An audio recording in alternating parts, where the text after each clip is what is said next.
Premium currency, false advertisements, and repetitive gameplay. These are the pillars that make up the unholy trinity that is mobile games.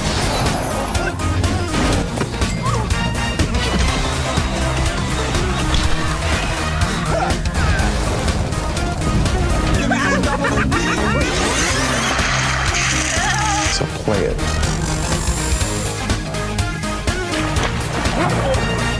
Oh my, I'm tingling all over. No stupid number gate games. Everyone knows they're fake. Wait, you can see it from the front, bro! It's almost become second nature at this point to completely ignore the bait of mobile game ads. Like this, you can come back and roast me in the comments until I cry like a baby. Baby! Saturated colors with absurd visuals. Is this nigga serious? Paid actors clearly reading off of a script. My lucky seconds and another you're all maxed out with 10 million pounds. You still And purposefully losing right before the end, all set off red flags telling us that this isn't real. This isn't actual gameplay.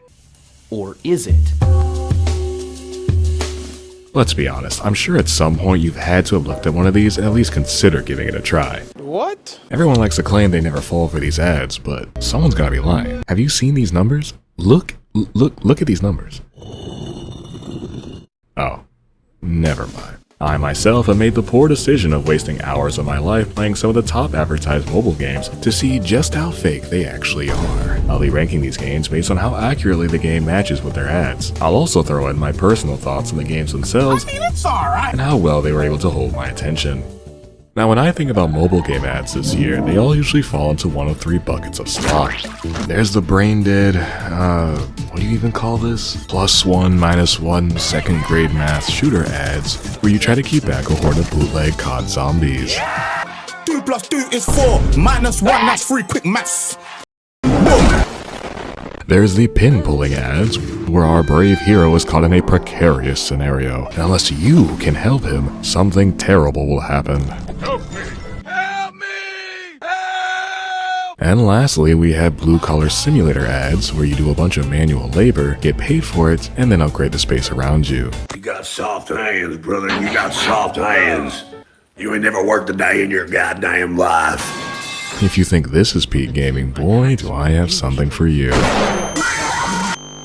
Let's start with the first bucket. There are literally hundreds of these types of games, but I picked out some of the highest ranked ones on the App Store. First, we have Last-Z Survival Shooter.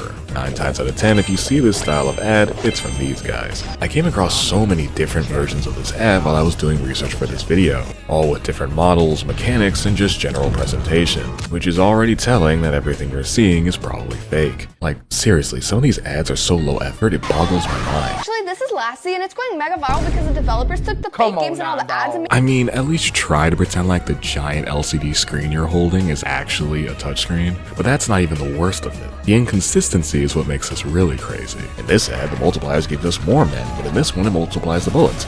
In this ad, we're using military guys, but in this one we've got a cannon shooting out zombies. Sometimes there's multiple lanes, sometimes we got blockades, sometimes it's an FPS, sometimes we gotta let out the big soldier, and sometimes we gotta roll tires for some reason. Are you still with me? There's also one where you shoot a shark out of a cannon and it explodes. Yeah, none of this is in the game, is it? Upon downloading the game, the first thing I see is a group of attractive women fighting off a horde. Before my dopamine receptors can set off, I'm jump scared by a terms of service agreement that I definitely read. After failing to communicate my needs properly and then selling my soul away, I'm pushed right into the game. And... Oh no. this is quite ugly. From bad audio to frame drops and pop-ins, we're already off to a rough start, but the gameplay is at least somewhat consistent with the ads, even though it looks like it's been deep fried in a vat of acid. But hey, look at that, I've already surpassed 99% of other survivors. I always knew I was special. After clearing a couple more levels flawlessly, This nigga is trash! the random bunny girl decides to show up and gets right to work dishing out those cards like Yugi. And then immediately after that, I save a nurse trapped inside a building, while Buddy over here just no clips to the ground. finally, it's time to go head to head with the big bad zombie himself, where we just chip away at an overinflated health bar until he dies. He ends up leaving despite clearly dying, and after repairing the police headquarters, he returns with a bunch of goons. The police girl decides to flex on everyone real quick, and we clutch the run back. But we celebrate too soon as the random bunny girl we just met has been captured, and now it's our job to save her. But whoa, hold your horses there, bucko. It's at this point the game decides to reveal what it really is. The game has this roadmap with these shooter levels along the way, but it won't be long before the game promptly reminds you to spend some time in your city. You see, instead of building up a small platoon, as was advertised, you're left dealing with this bum and his harem, whose levels are capped at a certain point. Access denied. Access denied. Access. As I expected. And the only way to increase that cap is to upgrade your headquarters, which also requires its own prerequisites and resources, and you see where this is going. This creates an artificial bottleneck, testing the player's patience and hopefully enticing them to spend money in order to bypass these restrictions. But don't worry, Whiteout Survival showers you in random doodads and low upgrade times to get you used to the feeling of having these premium resources at the start, so that when you inevitably use it all, you'll be more likely to get it back. Wow! Only 5 seconds? I'm sure the rest of the game will be just like this. I begrudgingly continue this gameplay loop in the hopes of finding my lost sweetheart, what was her name? Vivian. And at some point, Let's go gambling! I acquired a broken hero who steamrolled through most of the content without much effort from me, the way games were meant to be played. Eventually, we save Vivian, and nothing really happens. So, hero, will you work with me? You had me at here. You had me at here. More importantly, I've come to the conclusion that this kinda sucks. Banging your head against the wall repeatedly will probably cause irreversible damage to your brain, but you could probably achieve the same results playing Whiteout Survival for more than 30 minutes. As it turns out, moving a character from side to side isn't the most engaging gameplay. I know, real Einstein takeover here. In other news, grass is still green. Of course, so I've heard because I haven't touched it in weeks playing this trash. It wouldn't be so noticeably boring if the levels had the same variety as the ads, but there's no big guy or sharks or twerking hippos. It's just the same 3 or so variants of recycled levels over and over and over again. Definition of insanity is... Obviously, there's the code that I have to get to level 745,062 in order for the game to get really good. But if you think I'm going to stick around for that long, you're actually insane. Whiteout Survival Shooter is getting C tier for completely hiding its city building mechanics and hero system. The levels showcased in the ads are disingenuous to say the least, but this, whatever you want to call this, is represented in the game to some capacity, just in the most bland and stale way possible. Moving on to the other most infamous example of these ads is Last War. You've probably seen this one in particular. Everyone knows that stupid game isn't real. It's called Last War. It's going viral because the developers made a real game based off the fake game in the ads. Watch. Okay, here we go. Last War. For those who don't know, that's Anthony Starr. Most notable for his role as Homelander in The Boys.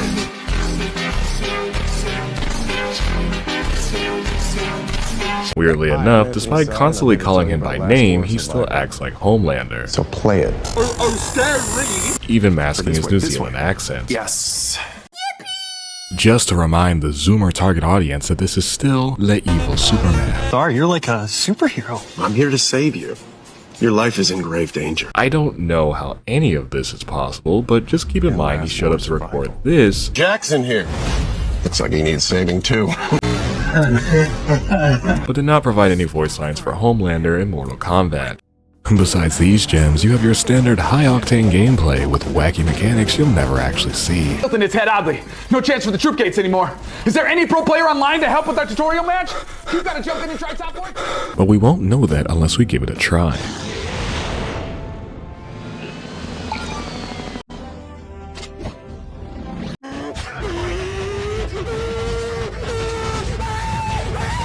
To my surprise, Last War definitely has a stronger first impression. The mechanics are relatively similar, and the game actually remembered to keep the same visual style. The only odd detail being these Garden Warfare zombie knockoffs. You better stop! But I'm already getting a sense of deja vu. You bring me hope. Please allow me to call you Commander. You had me at hero. We find some random woman that's tasked us with reclaiming a base that's been overrun by zombies. After defeating the big bad zombie, the woman we were just with is captured, held against her will. It's up to us to save her before it's too late. These games before! Yeah, I swear this has to be a fetish for someone. The gameplay loop of Last War is unfortunately almost bar for bar the same as Last Sea Survival. It's just done slightly better this time. While not as demanding, the city building and hero system are back again. The only real leg up Last War has are these campaign missions that let you play the shooter levels back to back. Why didn't they just make the whole game like this? Money! There really isn't much else to say here. Well, besides these character designs. I'm not accusing anyone of plagiarism. I'll just say there's a lot of inspiration going on here. I once again do my due diligence saving the lady sheriff from exploding, which thankfully for my own sanity took significantly less time, and now I can finally give my ranking. All in all, Last War is quite similar to its ads in both its aesthetics and gameplay, with a little asterisk around similar. There's still plenty of goofy shenanigans in the ads that are nowhere to be seen in the game, and once again they really don't want people to know about this base building and hero system. It gets brownie points for those campaign levels and not wasting my time as much. So for that alone, I guess it can go into B tier. Where our first bucket appeals to skibbity chug jugging toddlers, our next bucket is more suitable for a mature audience. Homescapes is a spiritual successor to the 2009 hit classic Gardenscapes, a casual narrative-driven hidden objects game that was later readapted as a match 3 game for mobile audiences, a Facebook mom classic. With all of that in mind, how would you represent your brand new title to potential players?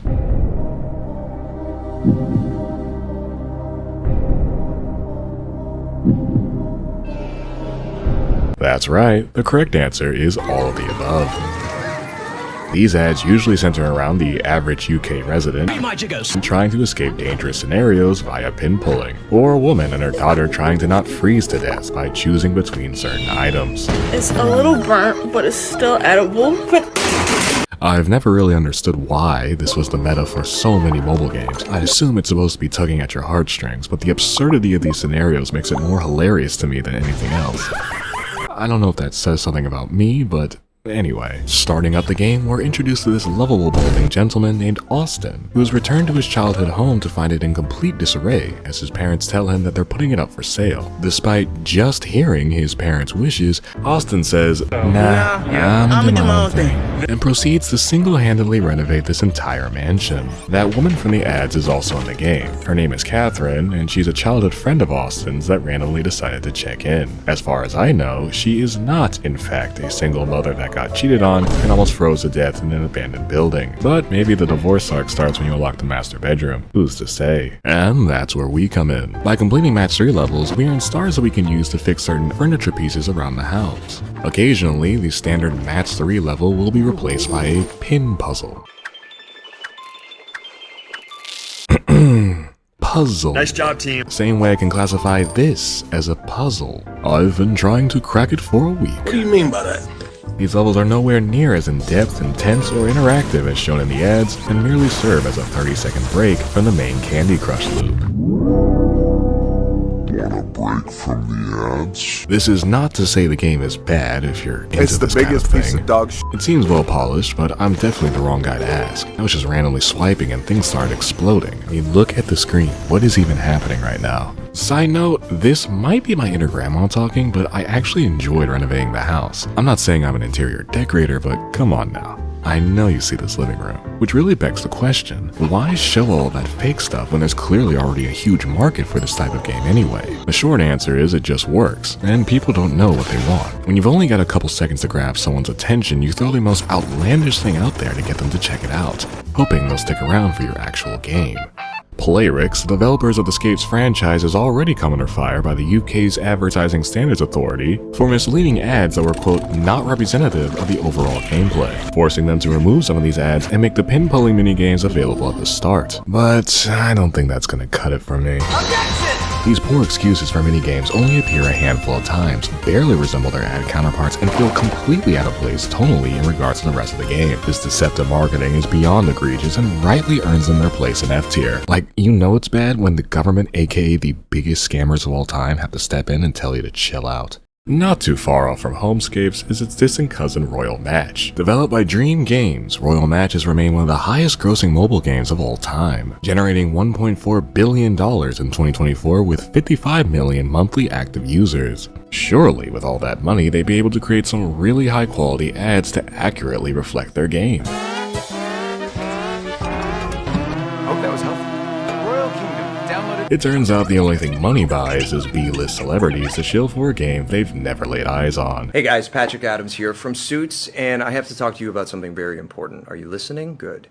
It is called Royal Match. I actually like working for Royal Match. He makes me feel like I'm working with him, not for him. Every single ad calls it. Is that the game where you have to save the king? And then proceeds to show said king in the most perilous situation known to man. Help me!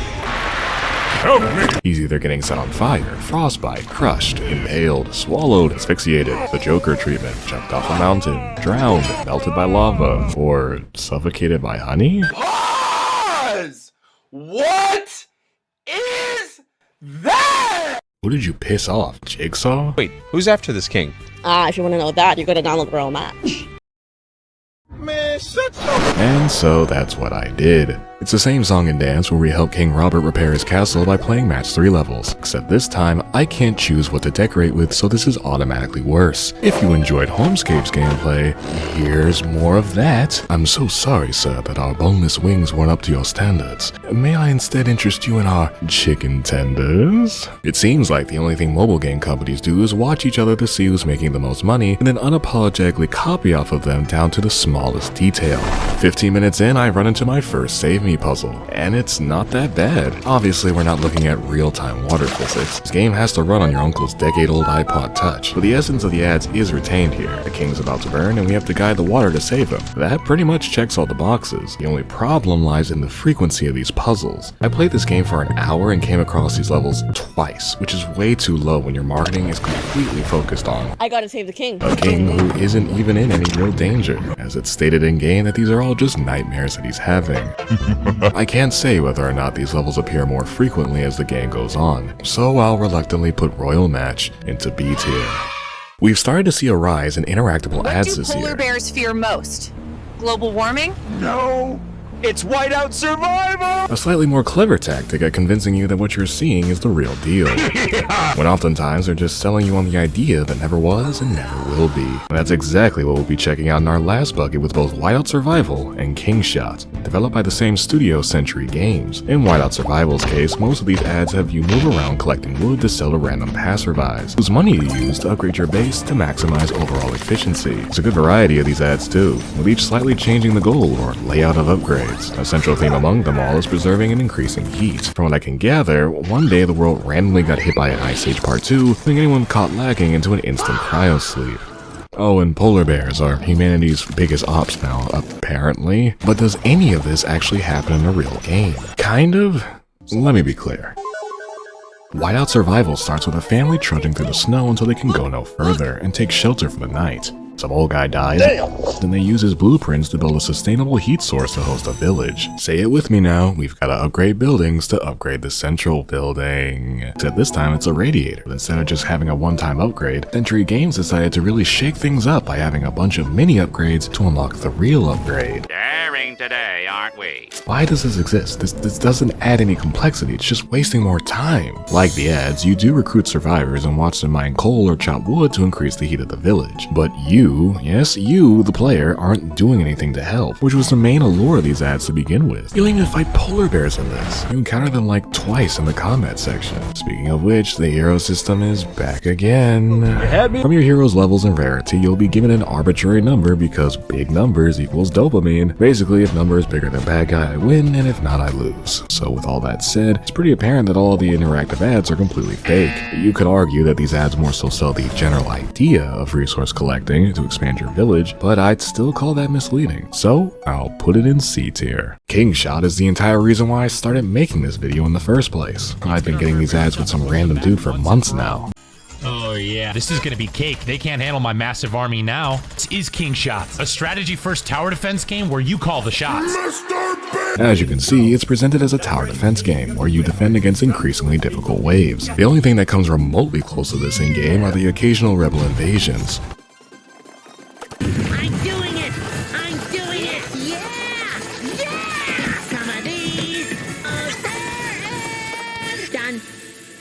Yet again, we've been fed sterile corporate slop. There's no maps or increasingly difficult waves, enemies don't follow a strict path, and there's almost zero emphasis on towers. You know, like everything that makes up a tower defense game. The only real agency you have in all this is picking what type of soldier you want. But I wouldn't be surprised if that's doing next to nothing. I can really feel the strategy oozing from this game. To my disappointment, the rest of the game is just a reskin of Whiteout Survival. And I mean that quite literally. Almost every single detail, game mechanic, and progression system are the exact same. Not only is this game a complete derivative, but it lacks almost every element showcased from its ads. Except, I don't know, moving the king around. I wouldn't feel right putting this any higher than F tier, which is a shame because this would actually be really fun if it were real.